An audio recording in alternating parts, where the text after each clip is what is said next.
Good morning, my students. Today we will study maths.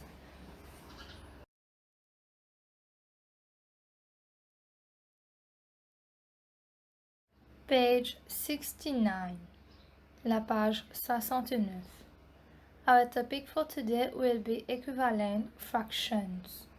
Aujourd'hui, on va continuer avec fractions, mais on va apprendre c'est quoi, plus précisément, equivalent fractions. Allons voir. Je lis en haut. Type. Equivalent fractions. Observe the shaded part of the given wall in the three cases. Donc là, on a trois différents walls. Donc, on a trois différents exemples qu'on nous donne. Comme vous pouvez le voir, tous les trois différents exemples sont de la même longueur. En revanche, pour le premier, on voit que c'est divisé en trois parties, mais on a colorié uniquement un seul bout. Pour le deuxième, toujours, c'est la même longueur par rapport au premier, mais on a divisé en 6 parties et colorié uniquement que 2 bouts. Pour le troisième, toujours, c'est la même longueur. En revanche, on a divisé en 12 parties et colorié 4. What do you observe? The shaded regions represent the same part of a wall.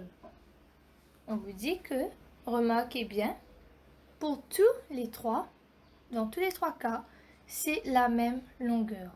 Même si on a divisé ça en plusieurs parties, plusieurs morceaux, c'est la même longueur. Et aussi, qu'est-ce qu'on remarque? Quand on a colorié pour le premier, on a colorié un seul. Pour le deuxième, on a colorié 2. Pour le troisième, on a colorié 4. Malgré ça, on voit que c'est toujours la même longueur, c'est toujours la même quantité qu'on a colorié. Regardez bien et observez, vous allez voir. Et donc, qu'est-ce qu'on nous dit? Ça, pour le premier, 1 sur 3 est égal, le deuxième, 2 sur 6 est égal, le troisième, 4 sur 12. C'est-à-dire que tous les trois ici présents sont égales. We say that, donc pour le premier, le deuxième et le troisième, on va les appeler des equivalent fractions parce qu'ils sont égales, donc on va les appeler equivalent fractions. Allons voir l'autre type au bas pour pouvoir mieux comprendre. Type grouping model of equivalent fractions. Donc, allons juste voir au bas, là où on a écrit Observe that in each case, the total number of blue and red dots have remained the same. Donc là, je suis en train de lire au bas, toujours dans la case pour Type Grouping Model of Equivalent Fraction. On va lire au bas la phrase où on a écrit vers la droite. Observe that in each case, the total number of blue and red dots have remained the same. So, in the four cases, the fractions are equivalent. Comment on va savoir un petit peu plus d'explications? Qu'est-ce qu'on remarque ici? Regardez au bas les calculs qu'on a fait. On a 2 sur 3. Et puis, on a mis est égal. En haut, il y a fois 4. Et au bas aussi, il y a fois 4. Après le est égal, on a mis 8 sur 12. Ensuite, il y a à côté 2 et puis 3 au bas est égal. En haut, on a mis fois 8. Au bas, on a mis fois 8. Et après le est égal, on a mis 16 en haut et 24 au bas. Donc, c'est pareil pour les deux autres qui se trouvent après. Qu'est-ce qu'on remarque ici? Tout simplement, comment on va faire equivalent fraction. Regardez quand on a mis pour le premier, 2 en haut, 3 au bas est égal 8 en haut et 12 au bas. Et on avait fait fois 4 en haut, fois 4 au bas. Tout simplement que pour savoir un equivalent fraction, va falloir faire multiplication. Comme on a pu voir, pour le premier, pour 2 en haut et 3 au bas, on a fait x 4 en bas et x 4 en haut. Du coup, 3 times 4 pour le bas, ça nous donne 12. Et en haut, 2 times 4, ça nous donne 8. Donc, pour pouvoir avoir un equivalent fraction, il va falloir faire multiplication. Allons voir d'autres exemples afin de mieux comprendre. Afin de pouvoir mieux comprendre equivalent fraction, on va faire d'autres exemples pour pouvoir mieux comprendre. Page 70. On va faire la page 70. D'abord, on va commencer par le numéro 6. Je commence. Complete the missing numbers. Donc, il faudra compléter les chiffres manquants. On voit que vers la gauche, on a un dessin qui est divisé en plusieurs petits et une fraction. Au bas, on a écrit 5. Et en haut, il faudra trouver la réponse. Ensuite, vers la droite, on a toujours un dessin qui est divisé en plusieurs petits et une fraction. Au bas, on a écrit 25. En haut, il faudra trouver la réponse. Comment on va trouver ça? On va utiliser les dessins. Allons faire pour la gauche d'abord. Comptons. En combien petits c'est divisé? 1, 2, 3, 4 et 5. Donc, c'est divisé en 5 petits. D'où le fait pourquoi on a écrit 5 au bas pour le fraction. Maintenant, en haut, il faudra savoir combien petits on a colorié. Combien est en jaune? Donc, 1, 2, 3. La réponse sera 3. Je redis, la réponse sera 3. Pourquoi? Parce qu'on a colorié 3 petits en jaune. Sur 5 petits, on a colorié que 3. Donc, ça va devenir 3 et au bas, ce sera 5 qu'on a déjà mis. Maintenant, vers la droite. On a mis 25 au bas. Donc, logiquement, c'est divisé en 25 petits. Maintenant, il faudra savoir combien petits on a colorié. Allons compter. 1, 2, 3, 4, 5, 6, 7, 8, 9, 10, 11, 12, 13, 14 et 15. On voit qu'on a colorié 15 petits en jaune. Donc, c'est sur 25 petits, on a colorié uniquement 15. La réponse sera 15. Pourquoi? Tout simplement parce qu'on a colorié 15 petits sur 25. Donc, je redis. Pour le premier vers la gauche, la réponse en haut pour le fraction, c'est 3. Et pour en haut de 25, la réponse, c'est 15. D'accord? Maintenant, let us do number 7. Find the missing numbers. Toujours, il faudra trouver les mots manquants. Ici, qu'est-ce qu'on remarque? Des fois, c'est en haut, des fois, c'est au bas. Il faudra chercher. Comment on va faire ça? Eh bien, on va utiliser multiplication. Allons voir les réponses que j'ai mis au bas. Allons voir pour A. On voit que pour A, on nous donne 2 et au bas, c'est 3. Equal to, en haut, c'est 4. Et au bas, c'est juste un case qu'on nous donne. Il faudra remplir la case. Ici, j'ai eu la réponse 6. Comment j'ai eu 6? Tout simplement, regardons en haut. On dit que c'est 2 et puis c'est 3 au bas. Et equal to 4 en haut. Pour pouvoir, on va regarder uniquement en haut là. Pour pouvoir que 2 devienne 4, il faudra d'abord connaître tous vos tables par cœur. Donc, je connais la table.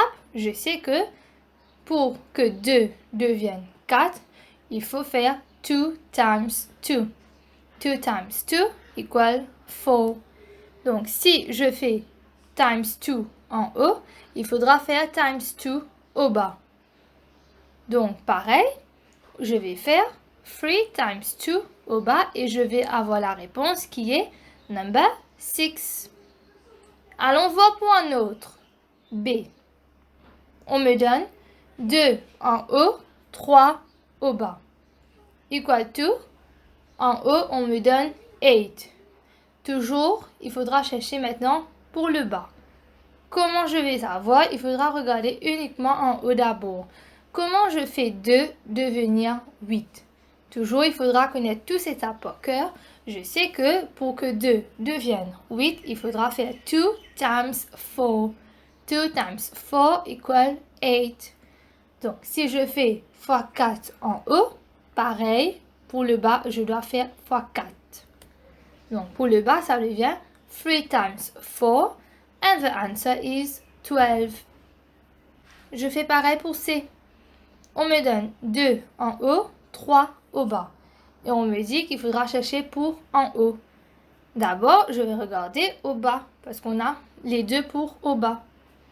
Pour que 3 devienne 24, il faudra faire 3 times 8. Toujours, il faudra connaître sa table. 3 times 8, the answer is 24. Donc, si je fais times 8 au bas, il va falloir faire times 8 en haut. Donc, 2 times 8, the answer is 16. Alors, on va pour D. On me donne 4 en haut, 6 au bas. Et ensuite, on me dit qu'il faudra chercher en haut et au bas, c'est 24. Toujours, je vais regarder où on a les deux chiffres en premier. Donc, on a les deux chiffres au bas. C'est 6 d'un côté et 24 de l'autre. Comment je vais faire 6 devenir 24? C'est 6 times 4. The answer is 24. Pareil, j'ai fait times 4 au bas. Va falloir faire times 4 en haut. Donc, ça devient 4 times 4. The answer is 16. Pour E, 5 en haut, 6 au bas. Ensuite, on a 30 au bas et il va falloir chercher pour en haut. Pareil, pour au bas d'abord, comment j'ai fait 6 devenir 30? On a dû faire 6 times 5 pour avoir 30. Donc, si on a fait times 5 au bas, va falloir faire times 5 again en haut. Donc, 5 times 5, the answer is 25. Maintenant, le dernier pour F, 3 en haut, 10 au bas. Ensuite, on a de l'autre côté 30 en haut, il faudra chercher pour le bas. Donc, pour pouvoir avoir la réponse du bas, il va falloir déjà savoir qu'est-ce qu'on a fait en haut. Comment on a fait 3 devenir 30? C'est, on a fait 3 times 10 pour pouvoir avoir 30. Donc, si en haut, on a fait times 10, au bas, on va refaire times 10. On va faire 10 times 10 and the answer is 100. C'est tout simplement, il faudra connaître tous vos tables par cœur afin de pouvoir faire les multiplications. Alors, toujours maintenant, la même page, on va faire les autres numéros. À savoir que le numéro 9 et le numéro 10 sera votre devoir. Number 9 and number 10 will be your homework. As usual, all the homework must be done in your copybook only. First, let me explain number 8. Alors, afin que vous puissiez faire le numéro 9 et numéro 10, je vais d'abord vous expliquer le numéro 8. Circle the fraction which is equivalent to 1/3. On vous dit, il faudra chercher qui de ces 4 fractions, donc qui de A, B, C et D, est égal à 1/3. Maintenant, on le sait. Comment pouvoir connaître si une fraction est équivalente, est égale? Il faudra utiliser multiplication. Donc, qu'est-ce que je vais faire ici? Vous voyez les réponses ci-dessous. Je vais utiliser 1/3. Partout, je vais faire multiplication pour pouvoir savoir qui est-ce que de ces fractions sont égales? Allons voir les réponses. Pour A, qu'est-ce que je fais? Je prends 1/3, je mets equal to, et qu'est-ce qu'on me donne pour A? Donc pour A, on m'a donné 1 et puis 6. Donc, je vais faire multiplication. Déjà, on commence par le bas. On me dit qu'il faudra savoir est-ce que c'est égal. Si au début j'ai 3, il va falloir avoir 6 de l'autre côté. Pour que 3 devienne 6, je fais 3 times 2. Donc 3 times 2 au bas, ça me donne 6. Jusqu'ici, ça va. Je dois faire times 2 en haut. Mais quand je fais 1 times 2, the answer is not 1. Donc quand je fais 1 fois 2, la réponse n'est pas 1. La réponse c'est 2. Donc ici, on voit que ces fractions, les deux fractions ne sont pas égales. They are not equivalent. Donc A n'est pas notre réponse. Allons voir pour B. Toujours, je prends 1/3 qu'on m'a donné dans la question et je vais utiliser le fraction qu'on m'a donné pour B. Ça devient 1/3 equal to, et j'utilise le fraction qu'on m'a donné, 3 en haut et 9 au bas. Qu'est-ce que je vais faire? Je dois faire multiplication pour savoir est-ce que ces deux fractions-là sont égales, équivalentes. Alors, je commence toujours vers le bas. 3, pour que 3 devienne 9, il faudra faire 3 times 3. Donc, 3 times 3, de l'autre côté, on va avoir 9. Si j'ai fait times 3 au bas, il faudra faire times 3 en haut. Donc, 1 times 3. Et la réponse est correcte. Au bas, quand je fais 3 times 3, j'ai 9. Et en haut, quand je fais 1 times 3, the answer is 3. Qu'est-ce que je vois? C'est que ces deux fractions sont égales, sont équivalentes. Here, my answer is B. Donc, je vais encercler parce qu'on m'a dit circle the fraction. Donc, je vais encercler la réponse B. Donc, ici, j'ai déjà eu ma réponse. Maintenant, je fais aussi pour C et D. Si vous voulez savoir vraiment est-ce que la réponse c'est que B, vous pouvez faire aussi pour C et D, continuer les autres pour voir est-ce qu'ils sont égaux. Je l'ai fait et on a vu aussi dans ces deux cas-là que non, ils ne sont pas équivalents. Donc, pour numéro 8, la réponse c'est B. Ce que je viens de faire ici, va falloir que vous le faites pour 9 et 10. Pareil, vous allez utiliser les fractions qu'on vous donne dans la question et faire les multiplications partout pour A, B, C et D afin de voir quelle est la bonne réponse que vous avez et ensuite encercler l'alphabet. Alors, je vous le rappelle, votre homework, c'est homework page 70, number 9 and number 10.